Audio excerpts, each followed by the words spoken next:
दुर्गा नदी के किनारे बसा एक गांव फूलपुर। गांव में कुछ 100-150 लोग रहते थे। अंजलि, जो कि पास ही के जिले में रहती थी और 12वीं पास कर चुकी थी, उसके पिताजी ने बेटी को जल्दी विदा करने के लिए उसकी शादी फूलपुर गांव के मुकेश से करवा दी थी। मुकेश कभी स्कूल नहीं गया था और इस कारण वो पढ़ा लिखा नहीं था और बाकी गांव वालों की हालत भी मुकेश जैसी ही थी। मुकेश के घर में उसके माता पिता भी रहते थे। सासू माँ, मैं बाहर मंदिर तक जा रही हूँ, आधे घंटे में आ जाऊंगी। अरे अभी कहीं जाने की जरूरत नहीं है, चुपचाप जाके रसोई में रात के खाने की तैयारी करो। और ये घूंघट क्यों हटा लिया है तुमने? क्या पता नहीं कि इस गांव में औरतें बिना घूंघट के नहीं रहती? रात में अंजलि छत पर जाकर अपनी मम्मी से बात कर रही होती है। तभी गांव की 3-4 औरतें उसे देख लेती है और दरवाजे पर आकर उसकी सास से शिकायत करने लगती है। और क्या हुआ? अरे छत पे तो देखो, आपकी बहू मटक मटक के किसी से फोन पर बात कर रही है। दिन भर फोन पे लगी रहती है। अरे कल तो मंदिर के पास वो क्या कहते हैं, सेल्फी ले रही थी। शहर की बहू रखना अच्छा शान की बात है, पर देखना इसके लक्षण से ये तो तुम्हारे परिवार को बदनाम ना कर दे। ये पहली बार नहीं था जब सास से गांव के लोगों ने अंजलि की बुराई या शिकायत नहीं की हो। अब तो ये रोज की बात थी। अंजलि ये सब सुन लेती है। जब वो नीचे जाती है तो मुकेश भी वहां आ जाता है। सास कहती है, बेटा, लोग घर आकर शिकायत करने लगे हैं बहू के कामों की। देख लो, पति हो, संयम से रखो इसे। माँ जी, मैं तो अपनी माँ से बात कर रही थी क्योंकि यहाँ कोई बात करने लायक ही नहीं है और अब मैं माँ के पास ही रहूंगी। वहाँ क्या रहना, वहाँ बाहर के लोग तो ठीक है पर घर के लोग भी इज्जत ना दे सके। अरे नहीं नहीं अंजलि, ऐसा नहीं है, धीरे धीरे सब ठीक हो जाएगा, तुम फिक्र ना करो। अरे बस कुछ बोलना। की नरम बात सुन के वहां से मुंह चढ़ाकर चली जाती है।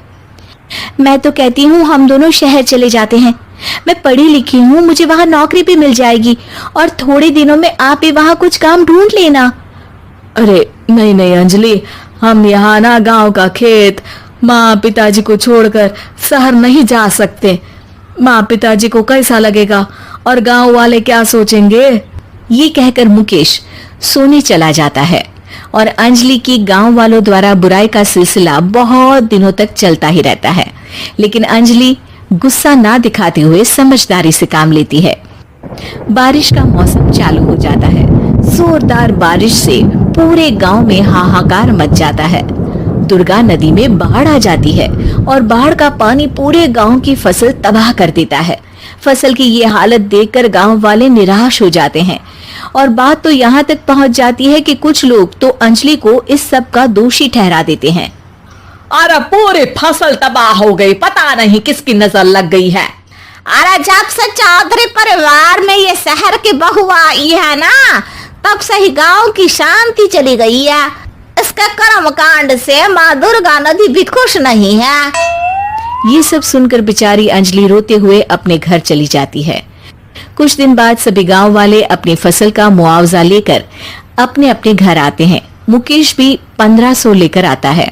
अंजलि को जब पासबुक दिखाता है तो अंजलि हैरान हो जाती है। अरे, ये पासबुक में तो उन्होंने 4000 की एंट्री करी है और आपको सिर्फ 1500 दिए। सच में? अरे वो सरकारी अफसर आपको बेवकूफ बना रहे हैं। सरकार की तरफ से हमें 4000 मिले हैं लेकिन बाकी का सारा पैसा खुद ही खा रहे हैं। आप लोग के अनपढ़ होने का फायदा उठा रहे हैं। ये सब सुनकर मुकेश परेशान हो जाता है लेकिन अंजलि उसे हिम्मत से काम लेने को कहती है और सुबह होते ही मुकेश को पंचायत कार्यालय ले जाती है और साथ में गांव के और लोगों को भी। आप सरकारी बाबू क्या गांव के लोगों को बेवकूफ समझते हैं? आपको क्या लगता है ये पढ़े लिखे नहीं है तो आप कुछ भी मनमानी करेंगे? ये बेचारे दिन रात इतनी मेहनत करते हैं, ये हमारे अन्नदाता हैं और आप इनके साथ ऐसा धोखा करते हैं।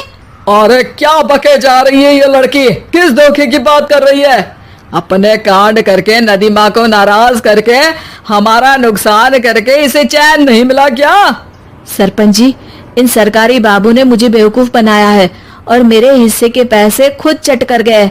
बस ये सुनते ही सरपंच वहां से दुम दबाकर भाग जाता है। पता चलता है कि जनपद अधिकारियों ने गांव के सरपंच के साथ मिलकर सबके साथ धोखा किया है। सब लोगों का विरोध शुरू हो जाता है और आखिर में अधिकारी सब गांव वालों के हिस्सों के बचे हुए पैसे उन्हें लौटा देते हैं और कई दिन तक सरपंच गांव में लौटता ही नहीं। अंजलि, तुम नहीं होती तो हम गांव वालों को तो पता ही नहीं चलता कि ये हमें हर बार बेवकूफ बनाते हैं। हाँ हाँ अंजलि बेटी, हमें माफ कर दो। हम सब तुम्हें बुरा भला कहते रहे, लेकिन तुमने ही आज हमें बेवकूफ बनाने से बचाया है। हमें तुम पर गर्व है बेटी। अब समझ आया कि सरपंच तुमसे नहीं, तुम्हारे पढ़े लिखे होने से नफरत करता था। क्यों ना इस बार हम अंजलि को ही सरपंच पद के लिए चुन ले। क्या कहते हो गांव वालों? पढ़ी लिखी सरपंच। बस पूरा गांव अंजलि के लिए ताली बजाता है और अंजलि की सास उसे खुशी से गले लगा लेती है।